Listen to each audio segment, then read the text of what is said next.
Customer service, done right, can be your company's single biggest competitive advantage. Welcome to the Customer Service Revolution. Join customer service authority and best-selling author John DeJulius as he interviews leaders who are revolutionizing their industries. This is more than a podcast, though. It's a movement. The Customer Service Revolution is a radical overthrow of conventional business mentality designed to transform what customers and employees experience. If you're a revolutionary customer service leader who's ready to stop competing on price and obsessed with building a brand that people cannot live without, this podcast is for you. Becoming the brand customers can't live without is a team effort. Want to get everyone on board and bought into becoming a world-class brand? Consider bringing John in live or virtually for a keynote or workshop. Email Claudia at thedejuliusgroup.com for more information. Welcome, revolutionaries, to episode 152 of the Customer Service Revolution podcast. I am John DeJulius, Chief Revolution Officer of the DeJulius Group. On today's episode, we will be sharing a pre-recorded presentation of Dave Murray, Vice President of Consulting at the DeJulius Group, and I discussing the power of purpose from our new book, The Employee Experience Revolution. People work hard for a paycheck. They work harder for a good boss, and they work hardest for a meaningful purpose. This happens when team members feel that their work enhances the quality of lives around them. Before that, let's talk about how AI is revolutionizing customer experience. Artificial intelligence, AI, and machine learning, ML, are not only here, but if it's not already a major part of your business strategy moving forward, you may be in danger of becoming the next Kodak or Blockbuster. According to an article in Craving Tech, organizations that have integrated AI into their operations saw a 25% boost in customer satisfaction in 2023. AI is transforming customer service by taking over tasks traditionally done by humans, such as speech recognition, empathy, and decision-making. AI is not the end of call centers. It is making them better. AI is not set to eliminate contact centers, but will lead the emergence of collaborative AI. Today, more contact centers are marrying the agent's experience that leverages collaborative AI. This approach merges the capabilities of both human and machine intelligence to improve problem solving, decision making, and overall effectiveness. It is already prevalent in sectors such as healthcare, manufacturing, research, finance, and the contact centers. Customer service reps rank as one of the lowest in job satisfaction. This shouldn't surprise many. According to Career Explorer, CSRs are one of the least happiest in their careers in the United States. Career Explorer conducted a survey with millions of people and asked them how satisfied they are with their careers. CSRs rated their career in the bottom 2% of all careers of happiness, with an average of 2.3 out of a possible 5. The impact empathy has on customer loyalty. Empathy is fundamental in customer service for fostering trust and forming emotional bonds with customers. Research from Harvard Business Review indicates that emotionally connected customers are 52% more valuable than merely satisfied ones. A PricewaterhouseCoopers study revealed that 73% of consumers would leave a brand lacking personal engagement, while Qualtrics found that 86% of customers are willing to pay more for empathetic customer service. So the question is, can AI deliver empathy better than your employees? When I first started hearing AI could deliver empathy to customers better than humans can, I thought it was absurd. How can technology be better at compassion and empathy than human beings? And as I started doing more research, I am realizing AI in collaboration with employees certainly can help improve the emotional connections made with their customers. Think about a day in the life of a customer service rep. A typical day in a contact center, call center, it can be extremely repetitive with different customers asking the exact same questions repeatedly. It could feel mind-numbing. A contact center representative can start becoming robotic with their responses. On top of that, these same reps can suffer from empathy fatigue. Empathy fatigue usually occurs in industries that constantly deal with customers who have highest stress levels and anxiety that could be blamed on the company they are calling. Think technical support or the wear and tear contact center reps feel when they work in what we refer to as grudge buy industries, which is a product or service customers must buy, but is the last thing they want to do with their time or money. Grudge buys purchases can include going to the dentist, water damage in your house, or needing your car repaired. Constantly dealing with these types of customers can cause even the best customer service reps to feel emotionally and physically drained, which leads to a diminished ability to empathize or feel compassion. Now let's think of a day in the life of AI technology. AI doesn't get tired of answering the same questions repeatedly. AI doesn't take it personally when angry customers yell at them. AI doesn't suffer from empathy fatigue. A Wall Street Journal article titled, "Can AI Do Empathy Even Better Than Humans?" Companies are trying it. Shares how computer scientists are teaching artificial intelligence to understand and simulate empathy.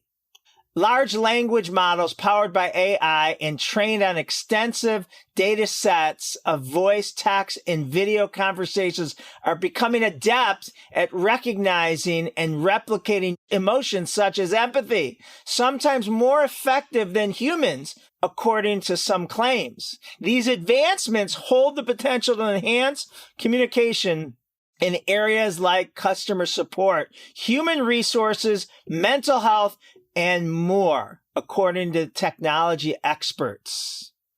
AI coaching customer-facing employees on empathy. The article cites how companies such as telecommunications leader Cox Communications and a telemarketing giant Teleperformance are utilizing AI to assess the empathy exhibited by call center agents, incorporating these evaluations into performance assessments. The article states the benefits that new technology could be transformative. In customer service, bots trained to provide thoughtful suggestions could elevate consumer interactions instantly, boosting sales and customer satisfaction. It's like having a customer experience coach on your Zoom. The Wall Street Journal article also shared how Unishippers, a Palo Alto, California-based company, specializes in enterprise AI, offers an AI-powered virtual meeting assistant designed to monitor the emotional reactions of participants during a Zoom call. This tool aids the meeting host by providing immediate insights to who is engaged or disengaged and which parts of the presentation are having an impact. It evaluates emotional indicators such as anger, happiness, and confusion by examining facial expressions, tone of voice, and spoken words. A dashboard visible only to the host displays the sentiments and engagement levels of each participant and offers suggestions for the presenter to adjust their pace, to demonstrate greater empathy, or implement other modifications. Okay, we'll be right back after this. People don't come out of college with a CXO degree. That's why the Customer Experience Executive Academy was created. When you're tasked with designing, leading, and managing the customer's experience, there's a lot at stake. We know you want to make a difference in your organization, and we also know how difficult it is to do that when you aren't sure what to tackle first. The Customer Experience Executive Academy gives enrollees the tools to efficiently create an impact as a customer experience leader. Our graduates are taught a simple framework that allows them to create customized solutions within their business. You'll implement systems throughout the year-long program while learning and sharing best practices with your fellow classmates. For details on how you can enroll, contact Claudia at thedejuliusgroup.com or schedule a call at tdg.click/Claudia. Welcome, revolutionaries, and I am so excited to talk with Dave Murray, on the power of purpose from our new book, The Employee Experience Revolution. It is said often that our jobs don't define us, but what we do for a living, our careers, who we decide to do it for, are both huge parts of who we are. We spend a significant amount of time working. Every leader should realize that the work an employee does needs to be rewarding and fulfilling, in addition to the financial compensation one receives. Leaders need to build the type of company that helps employees be proud of the work they do and allows them to have the opportunity to live their best lives. Dave, you want to give the definition to the employee experience revolution? I'd love to, John. Thank you for that. Great companies help people live extraordinary lives. Their leaders inspire employees to build lives of meaning and purpose. So these are the chapters of our book. And today, hopefully you joined us for the past presentation webinar on the welcome to the employee experience revolution. Today is about the power of purpose. And the power of purpose is so important, John. As a matter of fact, I know you know this. There's a study that came out recently that found that employees who retired from their careers at age 55 are 89% more likely to die within 10 years than those who work until 65. Wait, so say that again, Dave? I will say that again. Those who retired at age 55 were 89% more likely to die within 10 years than those who retired at 65. And Dave, how old are you? I am 54. Are you really? Yes. All right. Well, I just want to make sure that you know if you die in the next year, if you retire in the next year, you're going to die. Okay? Yeah, I want you to know that. I've already canceled my retirement plan. Okay, good. All right, go on. So obviously these statistics are really alarming, but it does show how important the role of our professional careers really plays in our sense of purpose. And it relates to our mortality. So it's often said, as you said, John, our jobs don't define us, but those careers are such a huge part of who we are. I always like to give the example of when you meet somebody new for the first time at a cookout, wherever. What's one of the first or second questions you ask? What do you do? Right? It's how we define ourselves. It's so important to who we are. And so from a leadership standpoint, it's really important that leaders understand that and they focus on that to make sure that work is rewarding, because it is such a big part of the purpose that we feel. We get one life to live, right? And, there's so much of our time, the majority of our time is spent at work. And right. If we're miserable, if employees are miserable, that's going to bleed over into every other part of their life. So this was really shocking. The U.S. Surgeon General, Dr. Vivek Murthy, released an advisory on how the epidemic of loneliness and isolation is negatively impacting millions of people in the U.S. A White House spokesperson said in recent years, about 1 in 2 adults in America reported experiencing loneliness, and that was before the COVID-19 pandemic cut off so many from friends, loved ones, and support. It's not surprising that the Surgeon General has declared loneliness as an epidemic. The research on this public health crisis is sobering. Studies have demonstrated that loneliness and isolation are linked to major health conditions, inflammation, immune changes, pain, insomnia, mental health issues such as depression, anxiety, self-harm, and suicide, higher risks of heart disease, stroke, diabetes, addiction, dementia, and premature death. Those are all from loneliness. Yeah, this report to me is just as alarming as the previous report. And I think they probably go hand in hand, right? If you retire early at 55 and then lose some of those connections, lose some of that social connections you had, that probably plays a role. But the report goes on to say that the social connection is so essential to us as humans, as important as food, water, shelter, that we're all wired for this human connection. And there are profound consequences of loneliness and isolation to the point where it actually can be almost equal to using tobacco, obesity, or other health crises that we have in our world today. So in the advisory, he talks about how the social fabric of our nation can be repaired if all members and segments of society band together. So he was really kind of imploring that this is a social crisis that we have to work together to make sure that we're solving. We can't leave people out there on an island, that we really have to be cognizant of this. So again, as leaders, I think what we can take from this report is we have to have this mindset in our organizations, and we have to look for where we have those folks that maybe are a little on the outside and make sure that we are not only giving them that sense of purpose, but that sense of belonging as well.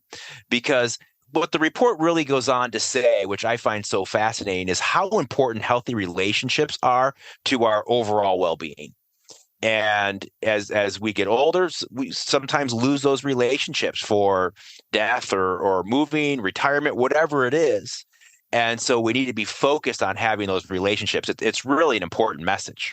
Yeah, I think it's about a community, right? And the best cultures in anything, but the only thing we can really control as leaders is our workplace culture, creating a community there. And just because one's employed doesn't mean they're not going to be lonely, especially with, the high percentage of work from home. And I'm not dissing it.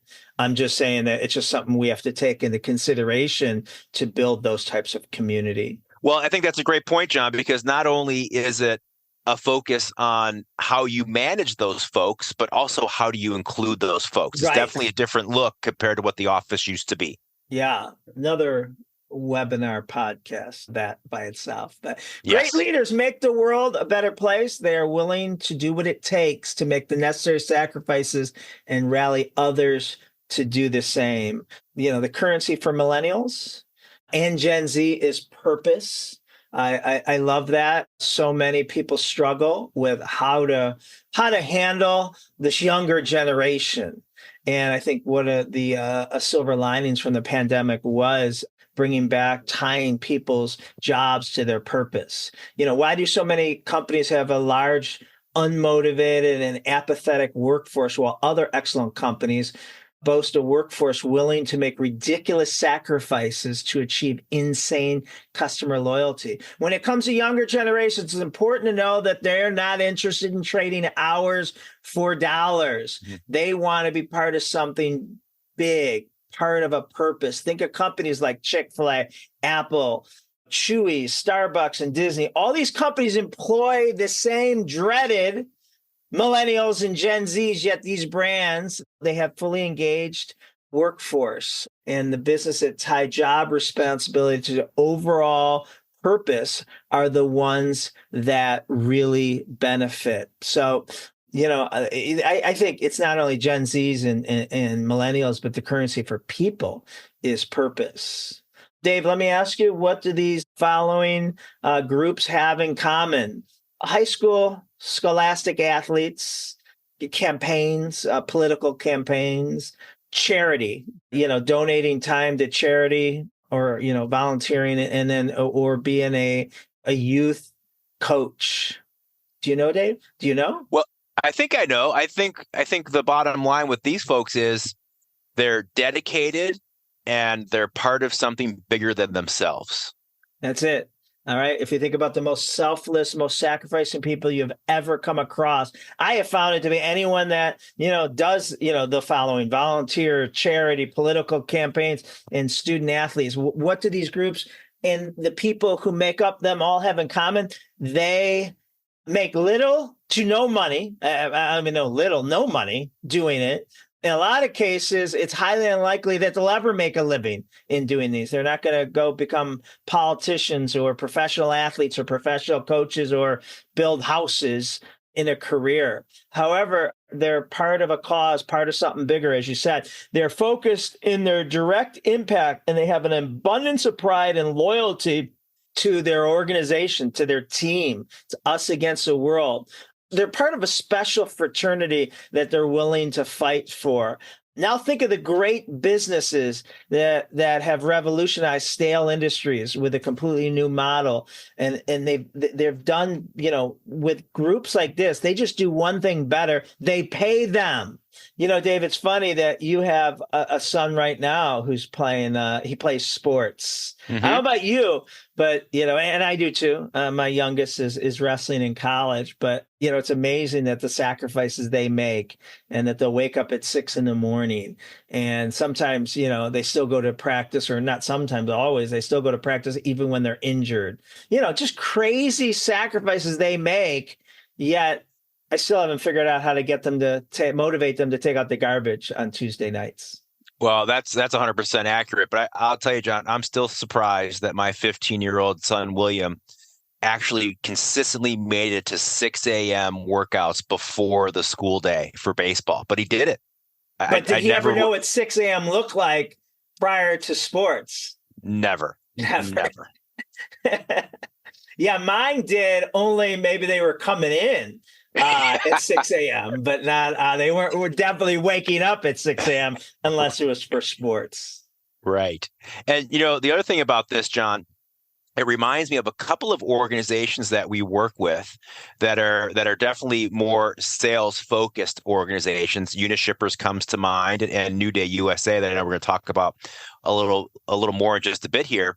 They have a focus of looking to hire out of college people that were athletes, whether they played D1 ball or whether they played D3. They're looking for people that were part of that athletic program because they know they're committed to that sense of team, and they know that they have the work ethic. They're going to put the hours in. And so some of them have really built their business off of that model. And I think it's fantastic. You made me think of something. I mean, unless you're playing D1 big time football, Ohio State, Texas, Alabama, which hardly anyone is. Even if you're playing high school or college sports, you're not doing it for the glory. And most sports outside of like this, the football I just mentioned, the only people in the stands are your parents. It's right. Not like you're getting NIL deals, but again, you're committed to a cause bigger than yourself, which means that, you have we have to remember to talk about this when we do recruiting experience, because I think you bring up a great point. Right. There's such a great demo.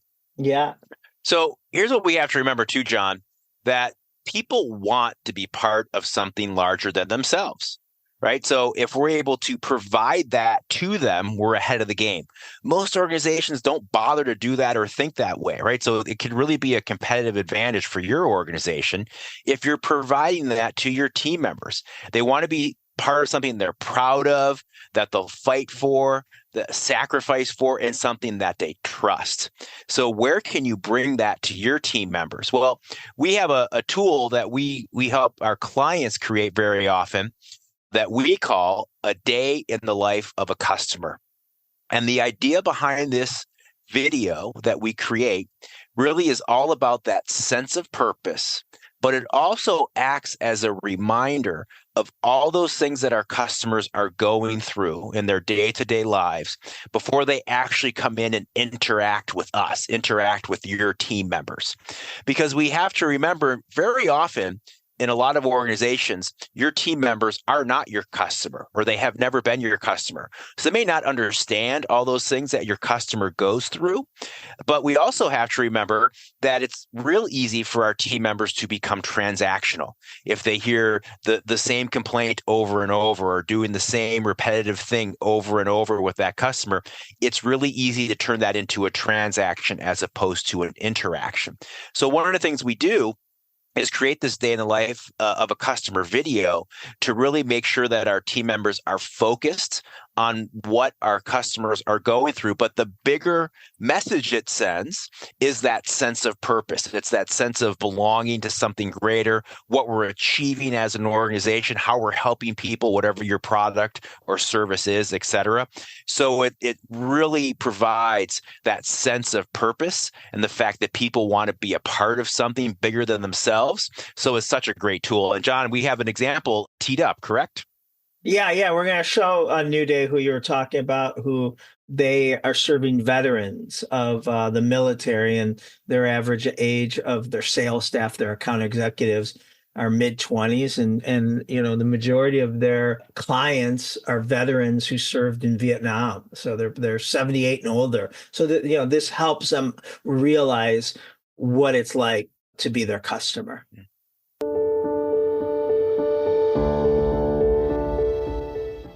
Oh, I just appreciate everything so much. I just don't know. I just don't know what to say. I'm overwhelmed right now. I just really am. I don't know what to tell you except thank you.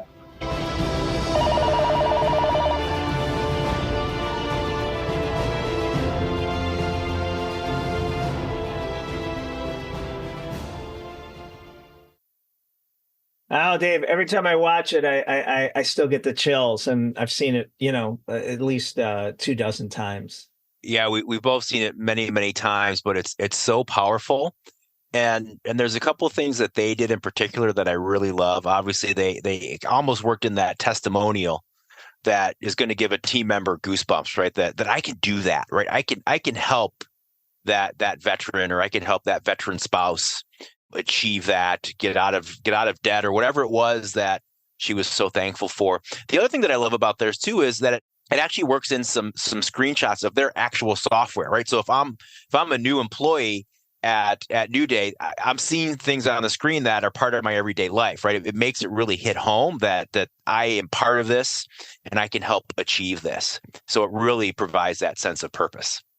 Yeah. So, one of the next things is that customer experience action statement that is so inspiring, and it's the North Star for companies. It's a clear call to action of what every team member should be intentionally doing every time they interact with someone else on the team. Do you want to give some examples of great companies?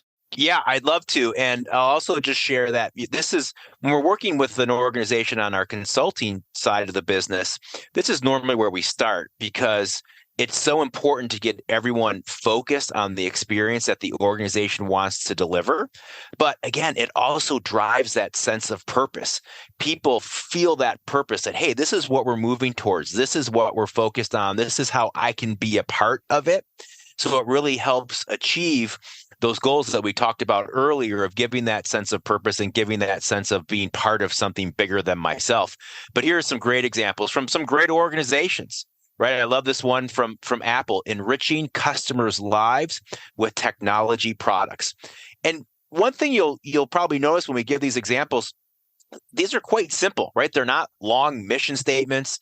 They're quite simple. They're to the point. Here's what we're going to do every single time we have that customer interaction, and here's how you do it. Right. So they're simplistic, they're to the point, and they're actionable. Amazon's to be the Earth's most customer-centric company. Again, to the point, and that's exactly what they do, right? I love Chick-fil-A's.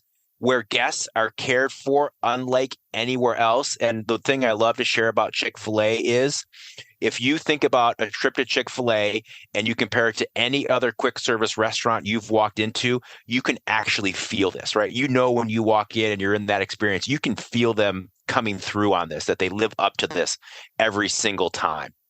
And then Starbucks, who we've worked with for so many years, make every moment right. And then underneath, they have 5 simple ways to make that come to life. 5 reminders to smile at every guest as they come in, to offer that friendly greeting, to learn that customer over time if they're a regular, know their name, know their order, assume the best in others, right? So give the customer the benefit of the doubt, and then a great reminder to say thank you, which is something I think in today's society is underutilized, a proper thank you. So I love what Starbucks has created there. And then one of my favorites, if people on today's episode are not aware, at the DeJulius Group, we have a sister company, John Roberts Spa, which is a great organization that we get to work with. And this is their action statement. So they're a high-end salon and spa. Their action statement is be the best experience in our guest's day. Now, the reason I love this one so much, if you think about it, going to the spa or even going to the salon to get my hair cut, it probably should be the best experience in my day, right? I mean, just the fact that I'm going. Yeah, a typical day. The competition is chaos, right, rushing from work to the airport for you to Will's game, all those things. And it's a great reminder on action statements that they are not external tools, right? We are not creating an action statement and telling our customers, this isn't our next marketing slogan. Hey, customer, come into John Roberts because we're going to be the best experience of your day. This is an internal reminder to our team members that they have to live up to being the best experience of our guest day, every interaction they have, right? When a customer calls in to book an appointment, we have to be the best phone call of the day. When they walk in that door, we have to be the best greeting they've had that day. It really can be drilled down to every interaction. Again, it's that sense of purpose. Every team member is working towards delivering that for every guest they encounter. If you enjoy what you're learning on the Customer Service Revolution podcast, you'll love our weekly newsletter, The E-Service. It's full of great customer experience tips and stories, includes special offers, webinars, and more each week. To sign up, head to tdg.click/e-service. That's tdg.click/e-service, ESERVICE. Enter your preferred email address, and you can look forward to great advice from John in your inbox every Wednesday. All right, let's talk about how to make every employee understand how their job impacts customers' lives. Medtronics, this was talked about in, I think, the book Built to Serve. Medtronics is a leading top manufacturer of heart valves and related things. And so you could work at Medtronics and put pieces and parts together on an assembly line that gets put in a box and shipped off to a hospital that then gets put into a patient. But you don't see that. You don't experience that. And you're just, doing that repetitive task all day. And when someone asks you what you do, and like you said earlier, that's usually, one of the first, couple questions when you meet people. And, to me, how someone responds measures what they think of their job, right? And the impact they have. And, I work at Medtronics, I work in the assembly, manufacturing room, whatever they could call it. So what Medtronics does is, I believe annually, they have like a gala of these invisible service providers that we're talking about. And they bring in patients who have their equipment inside them. And so now if I work on the assembly line, putting pieces and parts, and I meet a Mr. Murray and we start talking, and I find out that your daughter just got married and that you were able to walk her down the aisle. But 6 months ago, 12 months ago, you and no one in your family were sure that was going to be a possibility. But because the attention to detail I have, and putting pieces and parts together, you were able to be around for that huge milestone.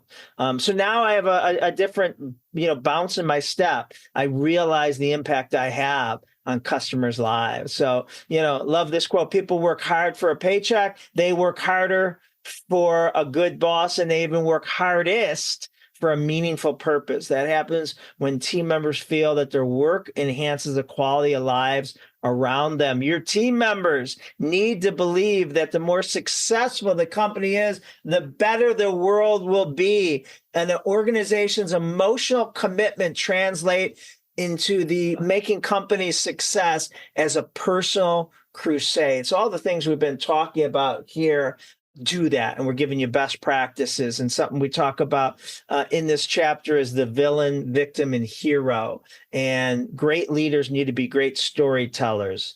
And you talk a lot about this, Dave. And it's like, to rally troops around, it can't be just about the benefits and the size of RAM and features of the product or services. But what wrong are we trying to right in the industry? And who's the villain?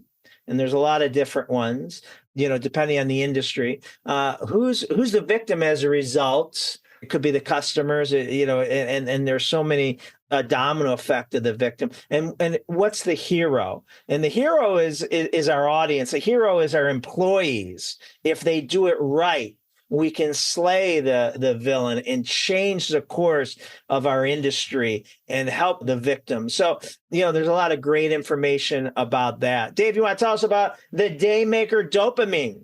I sure do, John. But, I wanted to go back to the victim and the villain really quickly, because you made me think.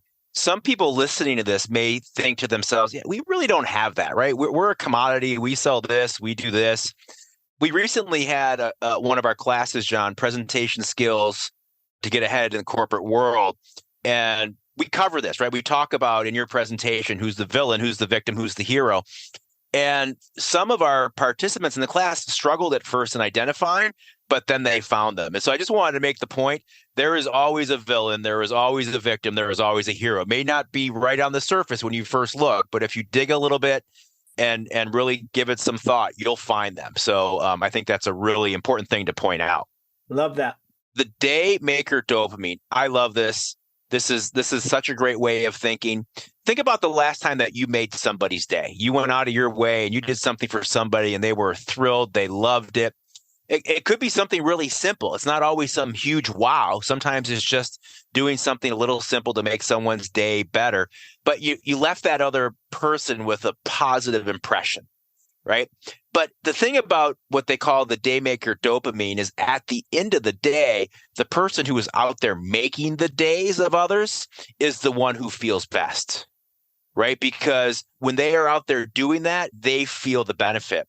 And that's what world-class organizations do when they're focused on the experience. When they are world-class experience organizations, they are doing that. They're encouraging their team members to do just that, to go out and make someone's day, not only because it's going to make that customer happy, but they also know it's going to make their team member more fulfilled and more part of that sense of purpose, right? And so here's the thing, that team members or any human being who's making someone's day, they actually get a higher amount of dopamine in their system, right? Psychologically, neuroscience has proven this, that engaging in acts of kindness can lead to a release of dopamine, which is a neurotransmitter associated with pleasure and reward.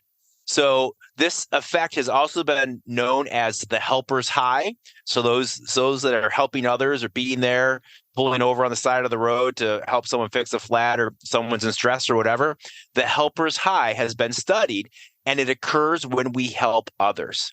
So the idea that engaging in this behavior activates reward centers in our brains and leading to the release of dopamine, which in turn gives more satisfaction. So think about that. If your employees are enabled to go and help customers, they're actually going to be feeling more job satisfaction just naturally from the work that they are doing. So Yeah, it's but really so powerful many stuff. jobs, as you know, whether we've previously when we're younger working for them, or our kids are working for them, they have rules and policy, and Right. employees are afraid to do this because they'll get in trouble versus having the autonomy, right? How to wow. Tell us about that. Yeah. So here's one thing we have to remember when it comes to wowing our customers or wowing our fellow team members, whoever your customer may be. The ability to go above and beyond is crucially important. But here's the thing, a lot of times employees in your organization won't do it. And it's not because they're bad people or they don't want to or they're lazy. A lot of times they might be a little fearful, right? If I do that, I might get in trouble. So we have to really make sure that we're giving our team members permission and the know-how to go above and beyond, because once they know how to wow and once they know that they're allowed to and they take that and run with it, again, there's more neuroscience here that's really, really interesting and impressive. Right. So when we allow our team members to think with their creative juices and come up with solutions and go above and beyond and not stopping at no and all those things that we talk about on the customer experience side, right, then it's their own ideas. So then they own that experience that they're providing. Employees then become more connected to the experience and more connected to the customer, and they feel that they had a hand in creating it, right? They literally were part of that. Right. So leaders need to make sure that employees feel safe in doing these things and also have the know-how and the tools to do those things. But here's the other thing. Here's where the science comes into play. Employees who perform an act of kindness experience an increase in oxytocin, which is the chemical that makes us feel warm and fuzzy. So oxytocin is released even when you hear a story or witness one. So you don't actually even have to be the doer, but as long as you're there or part of it, right? So that goes to show how important it is for us to share these stories of success or great things that our team members have done with our other team members, because that also gives that release of oxytocin. And then these feelings make us want to be more generous. And that's why that telling these stories, sharing these is so important across your organization. Organizations can achieve greatness when employees are allowed to do unexpected acts, show initiative, exhibit their creativity, and step outside the norm and even their comfort zones. That is when delightful, interesting, and amazing results occur. So, Dave, I felt that helper's high. I got that hit of oxytocin last week when you stopped over and I gave you some 10-year-old spikes, baseball spikes, that was for your son, Will. So I got that helper's high. So I know what you're talking about. Yes, you did. You should have. He was psyched with those. More is caught than is taught. Every internal meeting should always open and close with your company's why, which comes from your mission, purpose, values, your customer experience action statement. You can never tell your team members too often what your brand stands for and how this makes your company different and superior. And the integral role each and every team members plays in making that a reality. However, just talking about your values is not enough. Leaders need to model these behaviors 100% of the time. Walk the talk. Be the example. One of my favorite quotes is, go show the proper way, and when necessary, use words, right? Instead of pointing fingers, why haven't you and why aren't you, is, if I'm modeling the behaviors, my employees, my kids, I don't have to say as much to them. So, great leaders inspire others by the way they live their life. Leaders' actions demonstrate what your true priorities are, and more than any words can ever say. And the loudest message you can speak as a leader is the way you live your life. We'll finish this. Who wants to be a billionaire? Love this. I heard in a TED talk, the new definition about who wants to be a billionaire is someone who positively impacts the lives of a billion people. And each of us absolutely has the ability to be a billionaire. Most of us probably won't come in contact directly with a billion people in our lifetime. However, through the hundreds of thousands of people we do interact with, we do encounter family, friends, employees, coworkers, customers, and even strangers. we can practice being kind, genuine, and present, complimenting. The ripple effect from those positive interactions can positively impact 1 billion people's lives. Love that. That's great. Any last words here, Dave? Well, I think what we talked about today is so very often taken for granted, but so important. So I think it's so worthy of time and thought and making sure that you're taking these things and working them into your organization, working them into your department, into your teams, because they are so beneficial. They come back tenfold. The power of purpose. Okay, let's wrap up this episode with my mantra, living an extraordinary life so countless others do. One of my favorite phrases, it's actually on the signature of all my emails, is carpe momento. Seize the moment. It's actually 2 languages merged, Latin and Spanish. I love this. We live in such a crazy world, and to be present is so important. And, so many people suffer from anxiety and worry and concern. And so this is my definition for carpe momento. Shut off the past and the future. We are living our lives only when we focus on the moment we are in, when we focus on seizing each moment and wringing out all life has. The days, weeks, months, and years take care of themselves. Decide today to let yesterday take care of itself and to plan for the future, but live for today. Thanks for joining us on the Customer Service Revolution podcast. Carpe momento. Thanks for listening in to this episode of the Customer Service Revolution podcast. I'm Denise Thompson, managing partner of the DeJulius Group, and I invite you to send us your questions, post a review, and let us know what you liked and want to hear more of. We're happy that you're part of the Customer Service Revolution and encourage you to subscribe now so you don't miss an episode. You'll find us on Spotify, iTunes, or your favorite podcast station.